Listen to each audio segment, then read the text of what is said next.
Sports shape lives, build communities, and drive billion-dollar industries. Yet their true impact often goes unnoticed. From personal growth and well being to career potential, it's time to rethink what sports can do. This is the Why Not Sports Podcast. Welcome to the Why Not Sports Podcast, a podcast where we dive into the business and community side of sports. Today, we are super honored to welcome Dr. Janet Parish.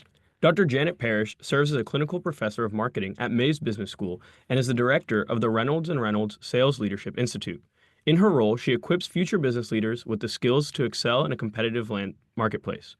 Through programs like AmplifyU, Dr. Parish focuses on fostering student growth, community involvement, and innovation, all of which draw parallels to the teamwork and strategic thinking found in sports. Dr. Parish, welcome to the show. Thank you so much. I'm honored to be here. Absolutely. And Dr. Parish, so the first question that we love to ask our guests is, what's your sports story? So my sports story is probably going to be a bit different than many of the people you talk to in this podcast. So I was not a college athlete. I was not an athlete in high school. I was more on the kind of art side and show choir and band and things like that, which is a different kind of team sport, if you will.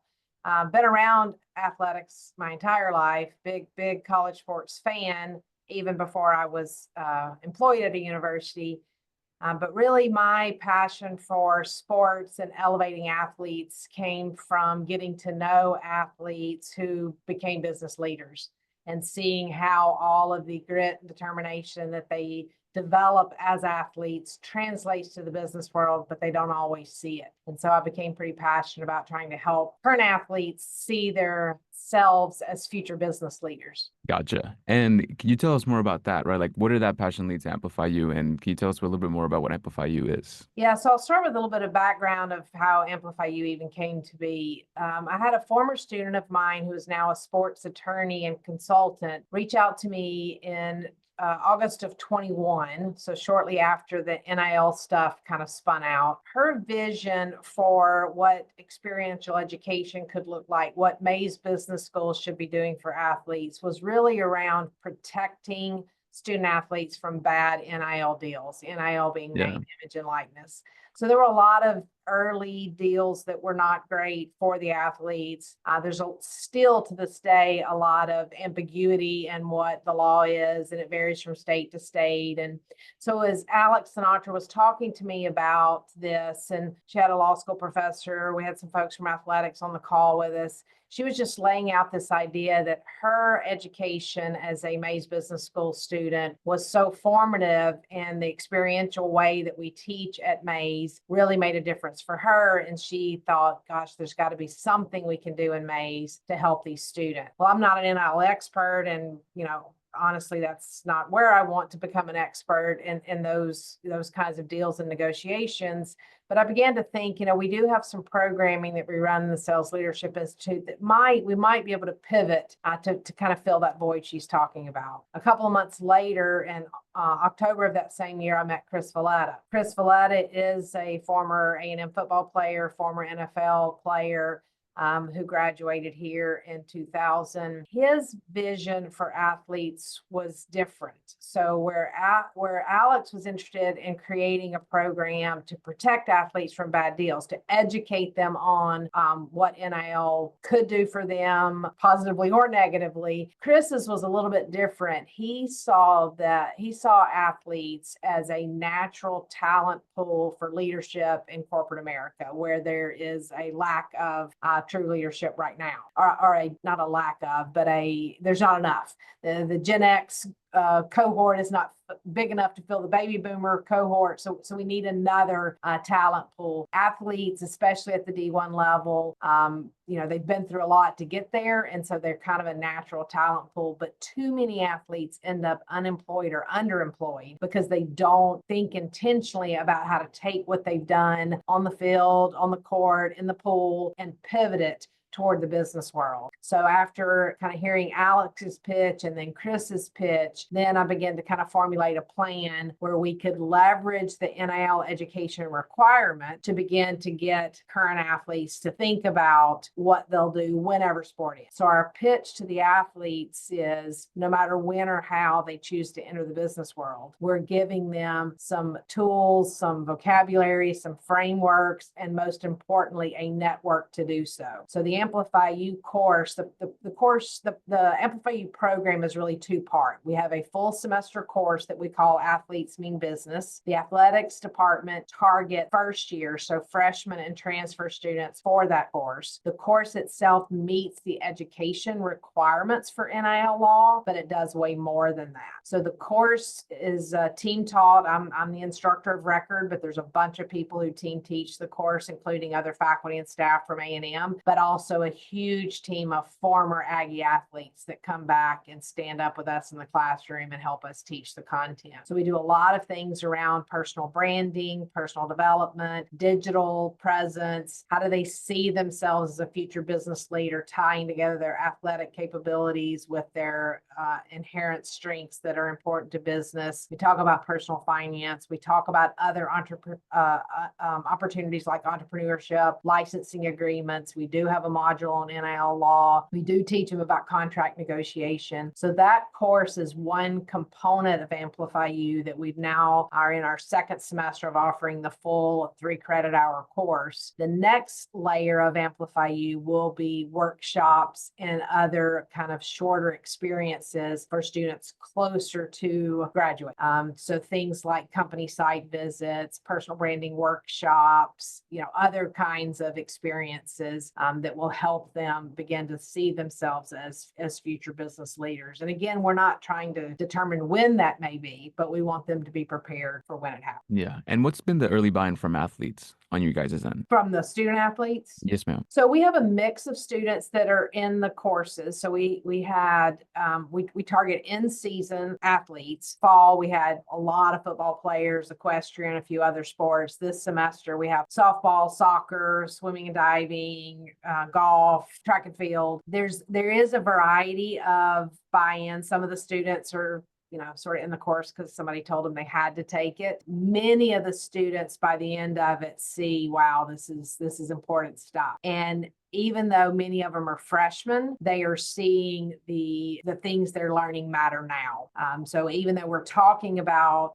sort of life after sport, they really do need to think of themselves as business professionals now. They need to think about the fact that they're selling themselves to their coaches, to their teammates. And so a lot of the things that we're teaching will help them throughout their college, throughout their sport, but then certainly also after the fact. So there's a little bit of variety of, are they being told they have to take the course? Or are they signing up for it voluntarily? But you can see kind of the light bulbs go off when they connect with a former athlete who's been in their shoes. And so we can see those connections happening already, which is awesome for us. My thought is if there's 30 students in the class and we bring in 30 different people to talk to them, they're all going to connect with somebody. Someone will become, a future business contact for them or a current mentor for them. And that's really our goal is to make these connections. Yeah, for sure. And despite the program being in its nascency, do you have any early success stories that have really impacted you? So I think one of the biggest things is, and this is one of my favorite things to hear for any program we develop, when former students tell me, I wish this program had been here when I was here. That is always, kind of a feel good for me to know that we're doing kind of the right thing. So we've had lots of that, to be honest. Almost every former athlete we've talked about says that exact phrase, I wish this program had been here when I was here. And then they always follow that with, how can I help? Which is huge. So, just as an example, Ray Mickens graduated here in 96 from Mays Business School with a degree in accounting, played in the NFL for 11 years. 3 years into his NFL career, he started investing in airport kiosks and stores. This is an example of a guy who really didn't need AmplifyU because he figured it out. He knew early to diversify, and he still said if this program had been here, he would have been a part of it. And he comes back every semester and speaks to our students because he believes in it so much. So if you have an athlete who was successful, Mays Business School grad, diversified early in his NFL career, and he still sees the value in a program like this, it tells me we're doing something really great. So those former athlete stories are really telling me something. We still have some of the students who did kind of the earlier boot camp versions of the program, kind of reaching out, staying connected to us through LinkedIn. And so what we're really trying to do is build a network network that will live beyond a student's time in the course or even at A&M. Yeah, for sure. And then what are some kind of additional strengths that you discussed of student athletes that you think can be applied to kind of general students at Texas A&M and applied into their day-to-day lives? So one of the tools that we use in the AmplifyU class, we also use in much of our other programming. A fundamental skill set that we believe is tied to sales skills is self-awareness. So we talk a lot in the Sales Leadership Institute about self-awareness, problem solving, relationship building, and effective communication. And so all of those things are really fundamental life skills. But as far as determining skill sets and developing skill sets, we use Clifton Strengths. We are big believers of learning about yourself in that Clifton Strengths framework. And I think it helps students articulate kind of what they're good at, but more importantly than that, helps them find roles where they can play to their strength. And so what we've been trying to do with the athletes is get them to look at their athletic strengths and talents and kind of pair those with the Clifton Strengths framework to think of themselves more broadly. Too many athletes say things like, well, I didn't get to do an internship. They feel disadvantaged when they enter the job market because their resume doesn't look the same. When in reality, being a Division I college athlete is super applicable to being on a team in the workforce, to the grit and determination and the coachability, all of those things. And so what we're trying to do is get them to think of themselves more holistically and that what they're doing in sport can pivot. One of the big lessons, a former athlete of ours, Michael De La Torre, who is a Silicon Valley guy, he came in last semester and we had him come in again this semester because his message was just so impactful. His message was, it's not sport is plan A and then you have a plan B. It's really when you're an athlete, you need to be working to plan A. And so you may not know as a freshman what your second plan A is, but the idea is to apply everything you're doing in sport to everything else also. So you work as hard at your academics as you do as your athletics, and then all the opportunities show themselves. And so we've been trying to get that message to the athletes to really think of themselves holistically, do everything the way they do their sport, just be excellent, work hard at everything, and then the opportunities present themselves. I tell all college students, at least half, maybe more of college is rolling things out. I don't like that. I don't want to do that. That's not the company I want to work for. That's not the industry I'm interested in. I don't want to live there. So that's just part of developing and growing and figuring out where you're going to be happiest and most successful. And I think that applies to athletes and to non-athletes. Gotcha. And Dr. Parish, so what's kind of been the response from an academic perspective? I think the highest form of praise is imitation. Are other programs thinking about doing something like this? Are the programs doing programs like AmplifyU already? So that's a great question. There is very little like what we do. The easiest way for for universities to check the NIL education requirement box is to outsource it. And there are some decent platforms that provide the education in an outsourced manner. As far as we've been able to tell to date, there is no program exactly like AmplifyU where the business school reached out to the athletics department to create this partnership to offer this course. There are some courses in like a sport management that touch on NIL law. There are courses in law schools that talk about NIL law. There are a few universities that have pieces of what we're doing. For example, Alabama has a program with their business school that does something in the entrepreneurship space. So kind of a piece of it. They have something they're doing with their law school in the NIL law space. But most of what we've seen so far is not targeted specifically to athletes, but it is about education in the NIL space. I have talked to a few other universities that have asked for the syllabus, and we're that's one of the things about working in academia is we share. We're not competitive in that way. We're sharing information.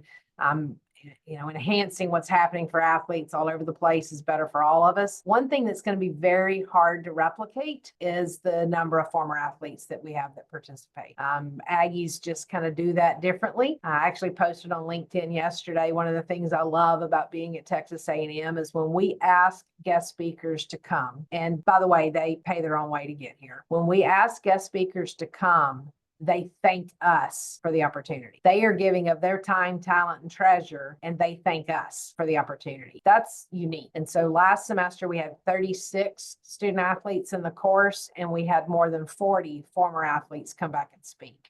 I think that's going to be hard to replicate, that particular model. And so but we're happy to help other universities try to develop something, because I do think it's meaningful. I think it'll help our country if we have more athletes in good position, if we have more athletes spending their money wisely, if we have more athletes joining corporate America or starting their own businesses. I think it's kind of a good for all. And so we'd love to have other people work with us in this endeavor to really elevate the experiences of student athletes. Gotcha. And kind of like that's a good point. Let's backtrack a little bit. You mentioned that there's a leadership gap in America.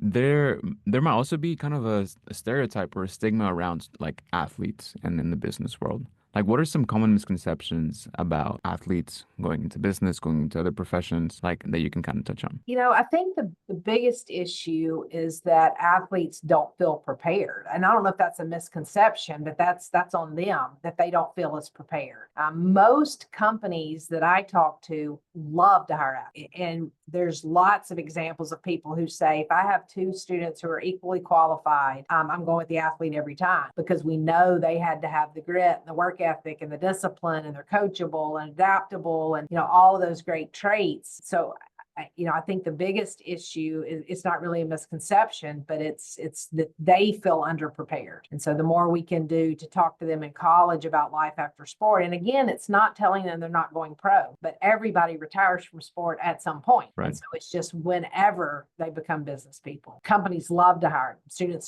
Athletes do super well in sales roles and leadership roles, because they've done all that. And so one of the biggest issues that we see in corporate America is sort of on the soft skill side, the ability to make eye contact. Self-awareness is a big issue among leaders. And so the stuff that we're trying to really teach and focus on throughout the Sales Leadership Institute, but particularly with the AmplifyU, are those kinds of the self-awareness and communication skills and eye contact and handshakes and all those things that seem simple but are fundamental to life success. So you talked about the importance of preparation, and there's also the vision of AmplifyU to kind of bring it down to a middle school and potentially a high school level as well. How do you think that relates to kind of the goal of preparation and kind of starting those fundamental skills from an early age? What we hope to be able to do is really encourage students to be part of teams early. I think being busy, boredom is hard for kids today. They don't really know how to be bored and what to do with that energy. And so I think,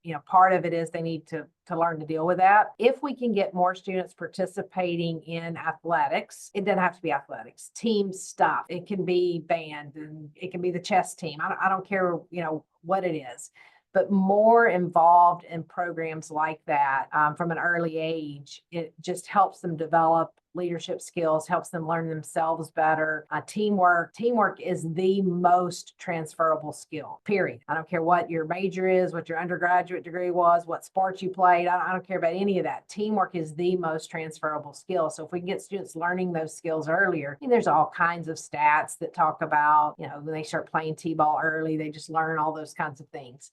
But if we can go down into the middle schools and high schools and start talking about the connection between those kinds of activities and their future career, we can just get them thinking about sort of being, two plan A's even that early. We don't expect them to know what their career is going to look like, but just this idea of excellence and applying everything you're doing on the field or on the court to everything else you do, I think is really important to all those decisions. We in middle schools and high schools, we have a lot of mental health issues, a lot of drug issues, and it's sort of scary to me when you start looking at the stats on how early kids start vaping. We used to think the problems were high school issues, now they're middle school issues. And so I think the earlier we can get in with programming that just gets them to think about, holistically their life and life choices. And I think there's a real opportunity there to leverage athletics among other team sports or team activities to get students kind of on a better path. Gotcha. And kind of what's that insight that you want them to embrace, right? Like, what advice would you give to a student who does want to leverage sports or those extracurriculars to build stronger career foundations? I think the biggest thing is to do everything with X,